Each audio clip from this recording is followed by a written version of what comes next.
दिवसेंदिवस ऑनलाईन फ्रॉडमध्ये वाढ होत असून आता डिजिटल अरेस्टचे प्रकार देखील खूप वाढलेले आहेत। व्हिडिओ कॉलवरून तोतया पोलीस लोकांना खोट्या गुन्ह्यात अटकेची भीती दाखवत पैसे उकळतात। डिजिटल अरेस्टला उच्च शिक्षित तरुण देखील बळी पडलेले आहेत आणि त्यांच्याशी संवाद साधलाय आमच्या प्रतिनिधींनी। काय सांगशील, काय नक्की जो आहे तो तुझ्यासोबत फ्रॉड झाला आणि कसं त्याला तोंड दिलं तू?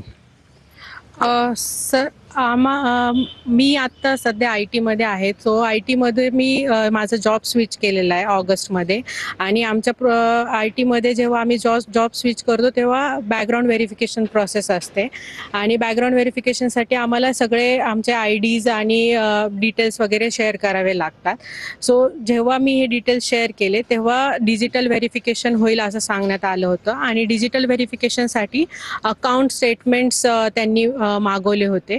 त्या अकाउंट स्टेटमेंट्स दिल्यानंतर थोड्या वेळानंतर माझं डिजिटल व्हेरिफिकेशन झालं आणि नंतर दुसरा एक कॉल आला।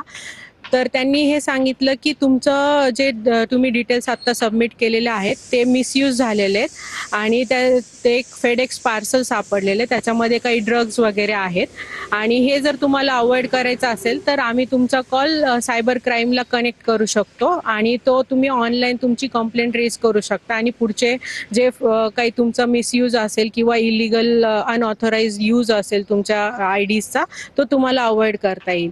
तर त्यांनी तो कॉल कनेक्ट केला सायबर क्राईम डिपार्टमेंटला आणि तिथून एक अधिकारी माझ्याशी बोलले की ते बोलले आम्ही तुमचे हेल्प करण्यासाठी इथे उपस्थित आहोत आणि तुम्ही आम्हाला डिटेल्स वगैरे जे शेअर केलेले आहेत त्याच्यानुसार आम्ही तुम्हाला एक हे सांगतो की तुम्ही अकाउंट डिटेल्स वगैरे ॲड करा आणि काही आम्हाला पैसे ट्रान्सफर करा, म्हणजे आम्ही तुम्हाला त्याच्यामधून हेल्प करून ह्या सिच्युएशनमधून बाहेर काढू।